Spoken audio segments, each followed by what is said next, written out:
So very interesting. I mean, they changed the business model very quickly and they adapted it. So they got two-tier business model. One is if you want just to get the product, you know, they set up boxes with the content that they have. Or the second one is if you want this digital lifestyle, you know, service too, which is on a slightly longer term contract and it gives them recurring revenue. So I thought that was really smart. Read about the story because it's really interesting, and I think Go and his team provide an inspiring, you know, case study for aspiring entrepreneurs, and they're really thankful to MDV too, which came in with about 6.5 million ringgit loan in 2007, and the loan helped them to scale their business in original too. And then last year, Malaysian Venture Cap came in with about with I think it's 5 million ringgit. And the valuation right now, according to Go, is about 50 million ringgit as a business. So, wow. Pretty decent, yeah. You mentioned region, though. Which other regions are they in? They're in the Middle East. Yeah. And in the Middle East, they got the Burj. You know, am I pronouncing it correctly? You know, that the mammoth, you know, building there, which was renamed after one of the caliphs of you know, Dubai, because they helped, of Abu Dhabi, because they bailed out Dubai. And how they got this deal was interesting. They set up, they became part of an exhibition for the hospitality industry in Dubai. They just set up the small little booth there, showcasing their technology. And these guys who were running the Emirates Palace Hotel, which is run by the German group called Kempinski, comes in and looks at the technology, kind of likes it, because they've got a French-based technology installed in this hotel, which, get this, right, cost $3.5 billion US. Apparently, it's still the most expensive, obscenely expensive hotel built in the world. Of course, it can only be in the Middle East, right? Anyways, the technology from these French people really sucked, and then so these guys came in, showed them what they could do, did a quick pilot on site itself. The guys loved it, ripped out the French-based technology, which was only there for a year, and installed their technology there.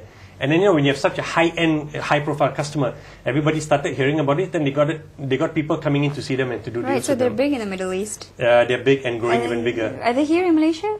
Yeah, of course they're in Malaysia too. Right. So, but you can read about that in the story. Let's move on to your commentary, which I thought was quite interesting. Aisha is trying to get away by not saying much this week, but I think I'm on to her. So let's talk about your commentary. No, I'm sure our viewers like it when you know, to hear your... Yeah, right. Okay. Come on. What about your commentary? So why are you so dire and doom or, you know, gloom for 10 Malaysia plan? Actually, it was a pretty good commentary, but... Really, I hated it. Anyway, no, it's just... Actually, it's nothing new. I think word out on the street, and I think it's been said a few times that, you know, a lot of agencies and ministries are running out of money right now. You know, you keep hearing things like, oh, the government tak ada duit, and those kind of things. So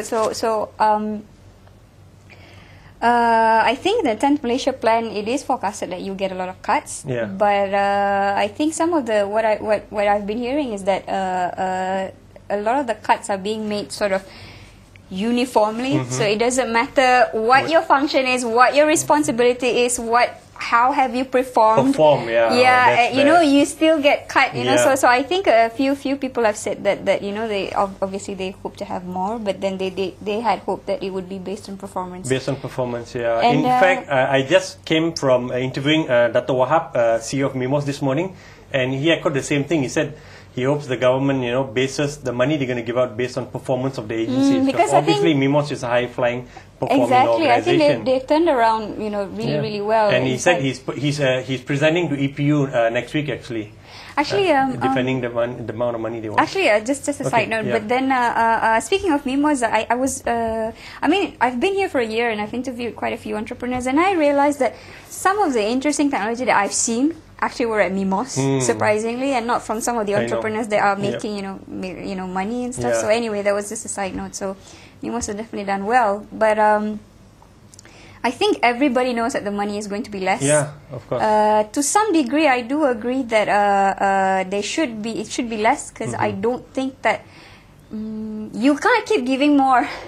You know, it shouldn't work that way, because you can't have something that an industry that is heavily propped up by the government. You know, it's just not. At some point, you have to be able to let them fly on its own. So, but it's just I suppose I hope that there's more better strategy behind this. If you were to cut it, then it would have to be used more efficiently, at least.